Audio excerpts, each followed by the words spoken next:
Buenos días, chicos. En esta clase vamos a ver bioremediación, ¿sí? Cuando hablamos en general de biotecnología, nos referimos a la integración de ciencias naturales y la ingeniería, ¿sí? Para la aplicación de organismos y sus células o partes de las células, ¿sí? En procesos productivos o servicios, ¿sí? Cuando hablamos puntualmente de biotecnología ambiental, específicamente la biotecnología eh, es aplicada, ¿sí?, al tratamiento de problemas medioambientales, ¿sí? Por ejemplo, para el control de aguas, de contaminación, digamos, para el tratamiento de aguas o control de contaminación, ¿sí? La biotecnología ambiental puede estar integrada con tecnologías que no sean biológicas.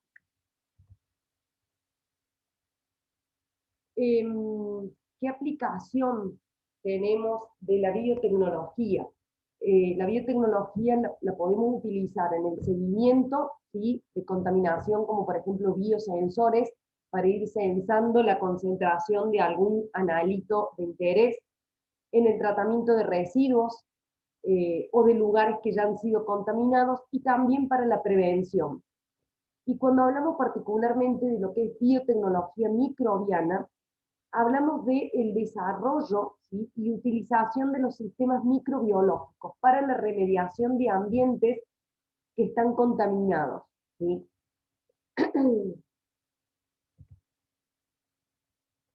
Puntualmente la bioremediación utiliza organismos vivos, ¿sí?, para reducir o para eliminar los riesgos ambientales, ¿sí?, o la contaminación ambiental, resultado de la acumulación de algún compuesto, de algún químico que es tóxico, ¿sí? Se refiere a estrategias y métodos, distintas estrategias y distintos métodos que utilizan organismos, ¿sí? Pueden ser bacterias, hongos, plantas, algas, distintos tipos de organismos, y también componentes, porque muchas veces no se utiliza un organismo completo, sino que las enzimas que producen un determinado organismo, ¿sí?, o los productos metabólicos, ¿sí?, que genera algún tipo de microorganismo.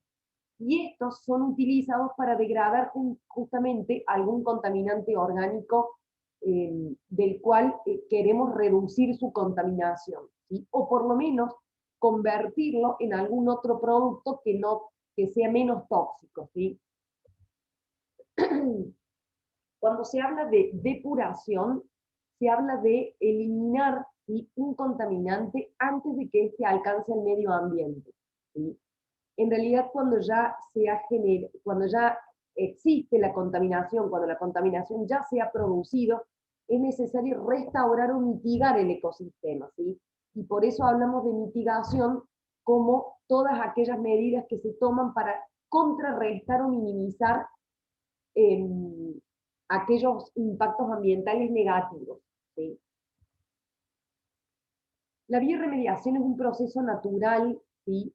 Es un mecanismo de autodepuración, y esto contribuye a mantener los ciclos biogeoquímicos, ¿sí?, que son los responsables de mantener el equilibrio, ¿sí?, en todo ecosistema. Distintos microorganismos como levaduras, hongos, bacterias y otro tipo de microorganismos tienen la capacidad de degradar, ¿sí?, gran cantidad de sustancias tóxicas. Entonces, digamos, el producto es una reducción, ¿sí?, en el carácter nocivo de estas sustancias tóxicas, o incluso las pueden volver inocuas, y en algunos casos la degradan, y en otros casos digamos, la degradan, la convierten a otros componentes que son inocuos, ¿sí? La bioremediación justamente trata de acelerar este proceso natural para mitigar algún proceso de contaminación ambiental. ¿Qué ventajas y desventajas tenemos para los procesos que son químicos, ¿sí?, o los procesos que son biológicos para la degradación de algún contaminante? Eh, o qué ventajas y desventajas le podemos encontrar, digamos, al proceso de bioremediación. Como ventajas, comparando los procesos químicos y los biológicos, muchas veces los tratamientos físicos, ¿sí? Y también muchos de los químicos, lo que hacen es transferir la contaminación de una fase a otra, es decir, nos sacamos de encima el contaminante en este espacio, pero a lo mejor el contaminante lo estamos trasladando a otro espacio, ¿sí? Entonces, en ese sentido, en el caso de la bioremediación justamente lo que hace es degradar el contaminante. Y entonces ahí tenemos una ventaja. ¿Qué ventaja tenemos? ¿Qué otra ventaja tenemos? Es muy poco invasiva, ya que es un proceso natural, no se requieren de estructuras mecánicas, ¿sí? Es económica y es viable, ¿sí? Esas serían todas las ventajas, ¿sí? Que degrada el contaminante de manera total o lo transforma, no lo transfiere a otro espacio, ¿sí? Que es poco invasiva, es económica y viable. ¿Qué tenemos como desventaja? Muchas veces si la biodegradación no es completa, se pueden generar o producir otros tipos de intermediarios que pueden ser también tóxicos, ¿sí? Otra de las desventajas o de las cuestiones que hay que tener muy en cuenta es el tiempo que se requiere, ¿sí? Porque no son técnicas rápidas y que se requiere de un importante seguimiento y control, ¿sí? Es importantísimo el seguimiento y el control, como así también todos los estudios previos que se pueden realizar de factibilidad y demás para poder llevar a cabo el proceso. Por eso no es una técnica rápida, ¿sí? Porque muchas veces hay que hacer pruebas, para hacer pruebas a lo mejor se requieren de 1 o 2 semanas para ver los resultados, y si esa técnica no funcionó, hay que volver, digamos, a reorganizar la estrategia. Entonces no son procedimientos rápidos, pero son económicos y son viables, ¿sí? Dentro de la bioremediación nos vamos a encontrar con degradación enzimática, remediación microbiana, ¿sí? Fitorremediación referido más a plantas y micorremediación referida a hongos. Cabe aclarar que muchas veces los procedimientos son, digamos, un proceso de bioremediación se puede llevar a cabo por un consorcio microbiano, en donde a lo mejor están actuando enzimas, están actuando microorganismos, bacterias, hongos, ¿sí? No necesariamente es una de estas categorías. En general actúa un consorcio microbiano. ¿Cuál es el objetivo? Convertir sustancias peligrosas, ¿sí? En componentes que sean inofensivos o que sean inocuos, ¿sí? ¿Qué características tienen? Los microorganismos producen enzimas que pueden romper a este contaminante. Por eso decimos que los microorganismos los van a degradar, ¿sí? El contaminante es ingerido y digerido por las células muchas veces como nutriente. ¿Qué quiere decir? ¿Por qué el microorganismo degrada a este contaminante? Porque se alimenta de él, porque le sirve como nutriente, ¿sí?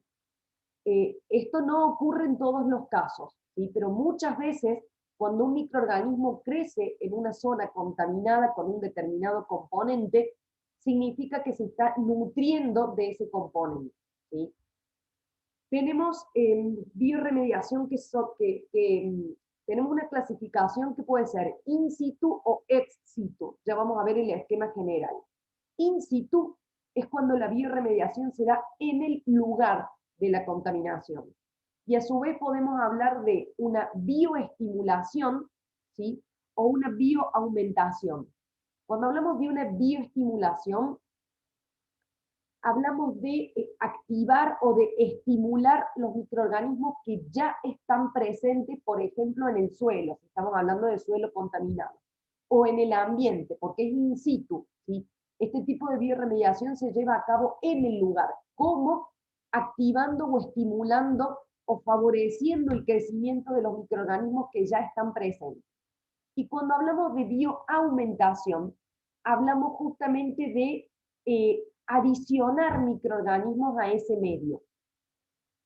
Muchas veces lo que se hace es tomar microorganismos de ese medio, reproducirlos, generar más cantidad y reintroducirlos, ¿sí? Bueno, ¿qué factores determinan la eficacia? Bueno, acá esto con respecto al control y a todos los estudios de factibilidad, bueno, estos son los factores que tenemos que analizar cuando uno analiza la factibilidad de llevar a cabo un proceso de bioremediación. Considerar las propiedades que tiene el contaminante, ¿sí? Si tenemos hidrocarburos lineales, o si son ramificados, o si son aromáticos, ¿sí? ¿Por qué? Porque no es igual la degradación. En general, los que son pequeños y lineales se degradan más rápidamente, ¿sí? Ya si tenemos hidrocarburos de alto peso molecular o que tienen anillos aromáticos, dobles enlaces, estas estructuras químicamente son mucho más estables. Entonces, justamente son más resistentes, ¿sí? a la biodegradación. La presencia de las comunidades microbianas adecuadas, ¿sí? En este caso, los microorganismos pueden ser autóctonos o pueden ser adicionados al sistema. La disponibilidad del contaminante. ¿A qué nos referimos con esto? El contaminante está presente, ¿sí? Pero evaluar si es soluble en agua, en qué estado de oxidación está, cómo es su absorción al suelo, por ejemplo, ¿sí? ¿Cuál es la naturaleza del medio contaminado? La permeabilidad del suelo, la temperatura, el pH, ¿sí? Si hay presencia o no de nutrientes, los niveles de oxígeno, que son importantísimos porque esto nos va a definir la posibilidad de que los microorganismos se desarrollen o no en el medio contaminado, ¿sí? La toxicidad, bueno, la toxicidad del compuesto puede afectar el crecimiento microbiano, ¿sí? Hablamos de algunos compuestos que son recalcitrantes, ¿sí? Cuando son compuestos que no son degradados fácilmente, ¿sí? Porque son resistentes al ataque, ¿sí? De los microorganismos. Entonces hablamos de algunos compuestos recalcitrantes, porque son muy resistentes a la degradación. Y hablamos también de compuestos xenobióticos. Hablamos de compuestos sintéticos que no se forman por procesos de síntesis naturales y son sustancias extrañas, ¿sí? Al ecosistema que muchas veces presentan un efecto tóxico. Y en este punto de la toxicidad es muy importante, cuando uno va a llevar a cabo un procedimiento, evaluar si hay microorganismos que han crecido en ese medio contaminante. Porque si yo desde el vamos encuentro que un determinado tipo de microorganismo que creció, claramente pudo crecer en presencia del contaminante, con lo cual no le es tóxico, ¿sí? Ese análisis de toxicidad es importante hacer cuando nosotros añadimos microorganismos externos, y estos microorganismos se tienen que adaptar digamos, a ese medio que está contaminado, ¿sí?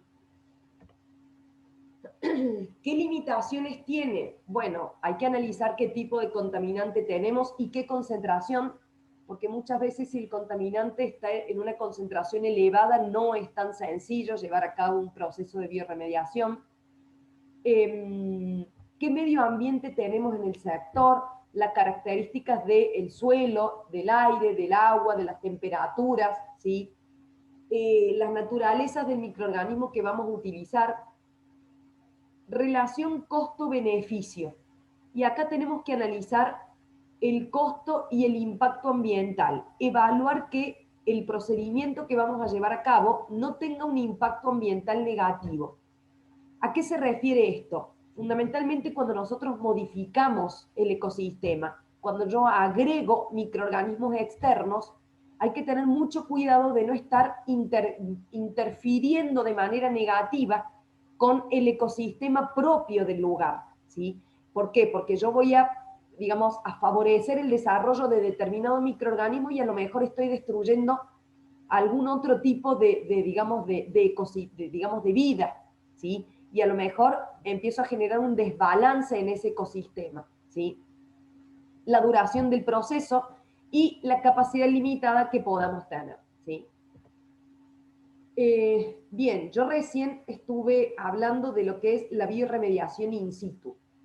En cuanto a bioremediación, también hablamos de atenuación natural, ¿sí?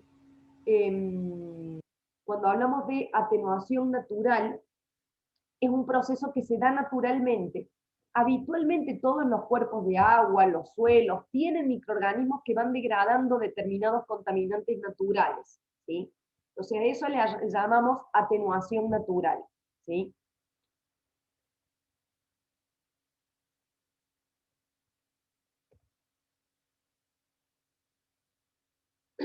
¿Qué ventajas tiene este proceso?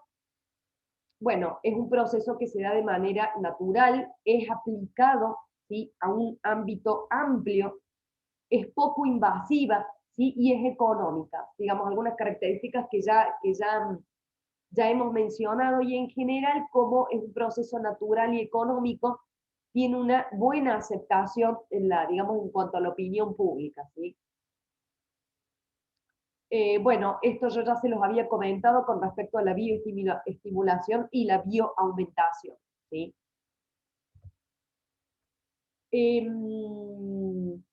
Bueno, in situ estamos hablando de que el proceso se lleva a cabo en el lugar, ¿sí?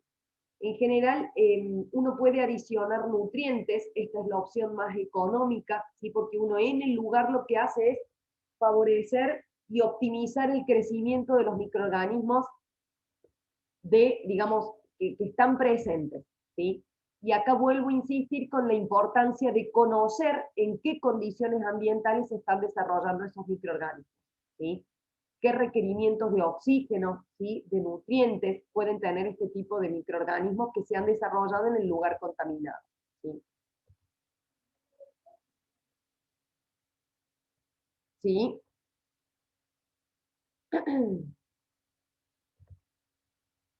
Bueno, acá algunas características con respecto a la bioaumentación, ¿sí? Cuando hablamos de bioaumentación, dijimos que era la incorporación, ¿sí?, de microorganismos. Estos microorganismos tienen que estar aclimatados, ¿sí? Muchas veces los podemos aclimatar, pueden ser microorganismos modificados genéticamente, ¿sí?, con el fin de mejorar la biodegradación. Hay que tener mucho cuidado con la bioaumentación porque uno está introduciendo, ¿sí?, una especie distinta.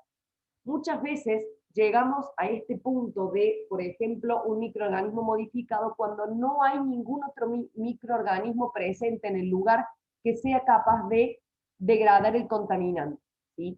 Entonces, en ese caso se busca una técnica, digamos, de molecular, se genera un microorganismo capaz de degradar ese contaminante en particular, ¿sí? Muchas veces esta técnica puede funcionar en un laboratorio, es decir, ya ex situ, como por ejemplo en un bioreactor, ¿sí?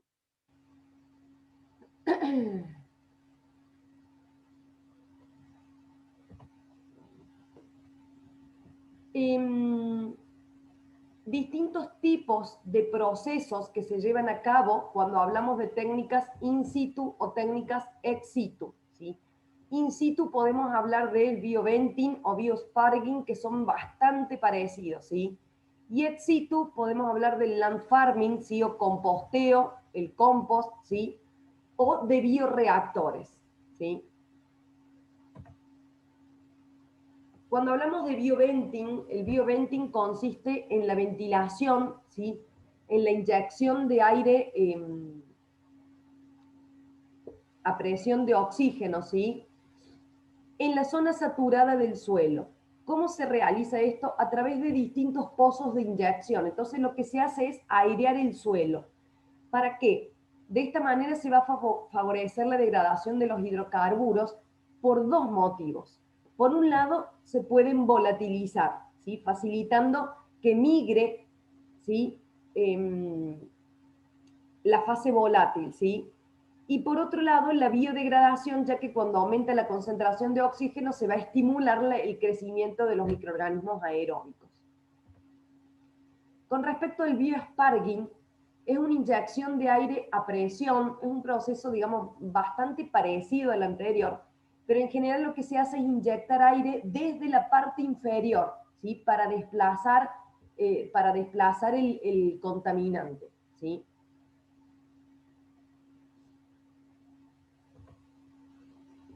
Y nos vamos a lo que es la bioremediación ex situ. Con respecto a la bioremediación ex situ, Bueno, la característica principal es que el contaminante ahora se extrae del lugar contaminado y se va a degradar en otro sitio. In situ es cuando es en el lugar, y ex situ es cuando el contaminante se lleva a otro lugar y se degrada en otro lugar en condiciones controladas, ¿sí? Este es un procedimiento un poco más complejo, un poco más caro, ¿sí? Y no siempre se puede llevar a cabo. Por eso es importante todos los estudios de factibilidad previa que uno va a realizar para ver si el proceso puede ser in situ, puede ser ex situ, qué posibilidades hay. Con respecto a los que son ex situ, se puede llevar a cabo por vía sólida, ¿sí? O en suspensión. Cuando es en vía sólida, hablamos de tratamientos en lechos, que son en general el land farming o el compostaje, ¿sí? Y cuando hablamos en suspensión, hablamos de llevar a cabo el proceso en un bioreactor, ¿sí?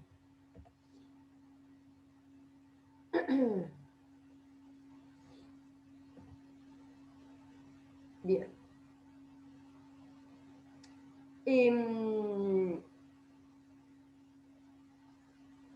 En general, ¿qué ventajas tiene este procedimiento? Si bien es un poco más complejo porque hay que trasladar todo el material contaminado, ¿sí? Entonces eso ya es más caro, se requieren de más espacio porque uno tiene que disponer de un espacio en donde llevar el material contaminado. No estamos hablando de una muestra de 10 mililitros o de 2 kilos de suelo. Pueden ser grandes extensiones, entonces se requiere digamos, de un espacio considerable para poder llevar a cabo este procedimiento, ¿sí?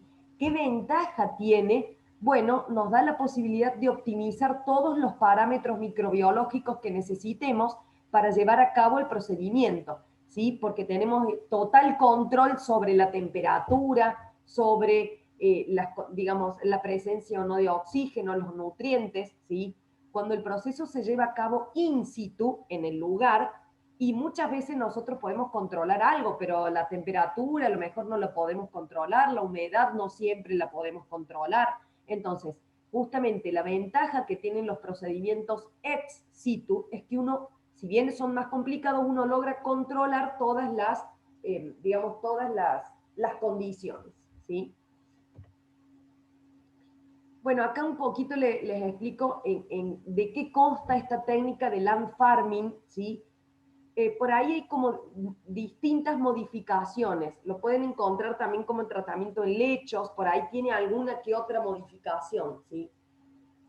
Con respecto al land farming, lo que se hace es se construye una celda de tratamiento. En general se utiliza para tratamientos de suelos contaminados y se transfiere el suelo que queremos tratar. Se prepara una solución acuosa con todos los insumos, los microorganismos, los nutrientes que necesitamos y con todo lo necesario.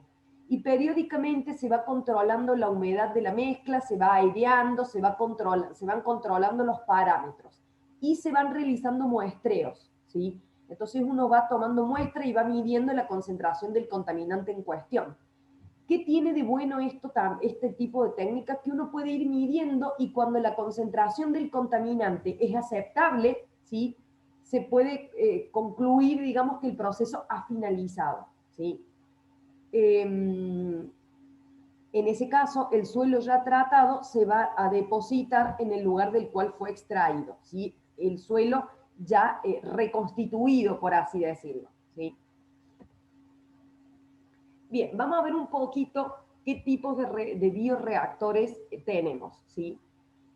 Los bioreactores hay de distintos tamaños, de distintos tipos, hay gran variedad, ¿sí? ¿Cuál es el fundamento de la utilización de este bioreactor? Bueno, vamos a tener una inoculación microbiana y vamos a estimular las actividades microbianas naturales, ¿sí? Entonces, todas estas condiciones de crecimiento uno las puede optimizar en un bioreactor, ¿sí? Recuerden que en general en algunos bioreactores, si son continuos, nosotros podemos mantener a los microorganismos en crecimiento exponencial. Esto significa que vamos a tener el microorganismo metabólicamente activo, ¿sí? Con lo cual, esto nos va a permitir que el microorganismo esté actuando y esté degradando permanentemente el contaminante en cuestión. Tenemos que analizar los cosustratos, ¿sí? El hecho de usar microorganismos para la biorecuperación depende exclusivamente de la capacidad degradativa que tienen los microorganismos. Yo estoy utilizando el microorganismo para degradar el contaminante, ¿sí? En general, uno puede utilizar los microorganismos que se desarrollan sobre la sustancia contaminada, ¿sí? Muchas veces los microorganismos obtienen energía, ¿sí?, a partir del contaminante. Por eso es que crecen en ese sector. Pero en algunos casos, el microorganismo es capaz de degradar el contaminante, pero no tiene la capacidad de obtener energía de ese contaminante. Entonces aquí es donde nosotros hablamos de cometabolismo. ¿Por qué? Porque yo voy a necesitar introducir determinados nutrientes para que el microorganismo se desarrolle. Y cuando el microorganismo se desarrolla y crece, entonces me va a degradar el contaminante. A uno no le interesa si el microorganismo se alimenta o no se alimenta del contaminante. A uno lo que le interesa es que degrade el contaminante. Pero si el microorganismo no logra obtener energía del contaminante, no se va a poder desarrollar, ¿sí? Entonces muchas veces sucede que uno plantea un esquema y cuando uno empieza a ver los resultados dice, no, este microorganismo no tiene la capacidad de degradar porque no crece, no se desarrolla. Cuidado, a lo mejor le está faltando un cosustrato. Yo le adiciono ese cosustrato y una vez que el microorganismo logra desarrollarse, sí es capaz de degradar el contaminante en cuestión, ¿sí? Bueno, por supuesto la presencia de oxígeno es algo que siempre hay que tener en cuenta, ¿sí? Fundamentalmente en suelos, porque muchas veces si la contaminación es muy profunda, hay que analizar qué está sucediendo con el nivel de oxígeno en, digamos, en la zona de contaminación, ¿sí? Muchas veces, si en el lugar no tenemos estas condiciones, por eso podemos optar por llevar el material a un bioreactor que sea obviamente aerobio, ¿sí? El bioreactor va a ser un recipiente, ¿sí?, donde vamos a llevar a cabo la transformación. Se habla de biocatalizador porque entendemos que el microorganismo va a aumentar la velocidad de degradación del contaminante, ¿sí? Hay de distintos tipos y de qué va a depender esto, del tipo de microorganismo que necesitemos utilizar. Es importante aclarar que los bioreactores no solo se utilizan para bioremediación, ¿sí? En procesos industriales, por ejemplo, cuando hablamos de la fermentación de lácteos y demás, muchas veces se requiere que los microorganismos produzcan un determinado nivel de alcohol o de ácido, ¿sí?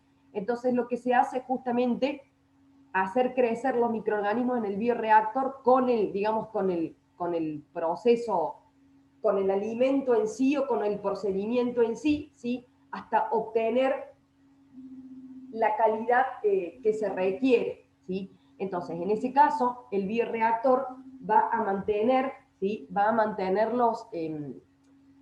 el bioreactor mantiene los microorganismos biológicamente activos, ¿sí?, metabólicamente activos, ¿sí?, y van a producir, por ejemplo, un proceso de fermentación láctica, por ejemplo, en un proceso de la generación de un yogur o de un queso, ¿sí? Entonces, cuando la concentración de ácido es la adecuada, bueno, digamos, el procedimiento está finalizado, ¿sí?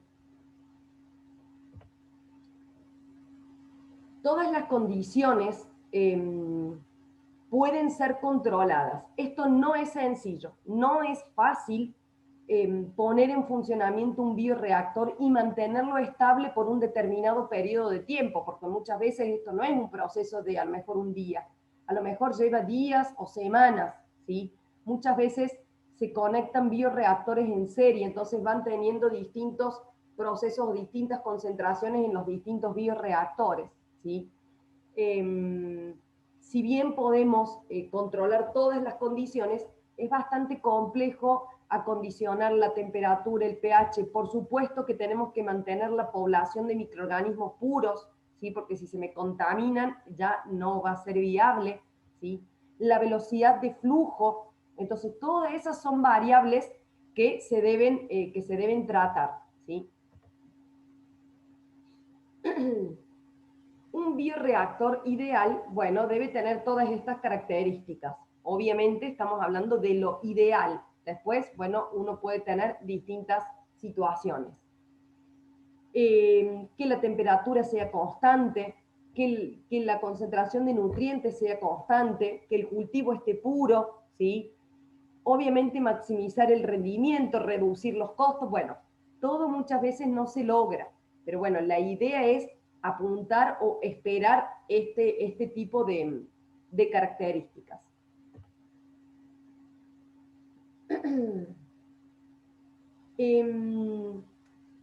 Muchas veces se utilizan bioreactores para reducir la concentración de un contaminante en aguas, ¿sí? Residuales. Estas técnicas suelen ser útiles cuando hay grandes volúmenes, ¿sí? Pero con una baja contaminación, ¿sí? Este tratamiento biológico es muy versátil y es muy rentable, ¿sí?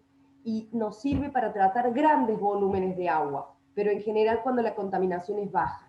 Por eso yo les comentaba, ¿sí? Con respecto a los monitoreos, por ejemplo, de los cuerpos de agua, que son muy importantes, porque cuando la concentración ya es muy elevada, no siempre es fácil de llevar a cabo un proceso de bioremediación, ¿sí?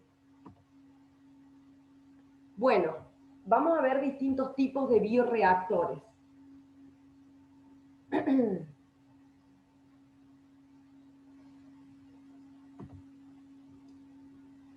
Bien, con respecto a la clasificación de los bioreactores, los podemos clasificar por el tipo de operación, ¿sí? Ya sean continuos, semicontinuos o discontinuos, y algunos bioreactores especiales, ¿sí?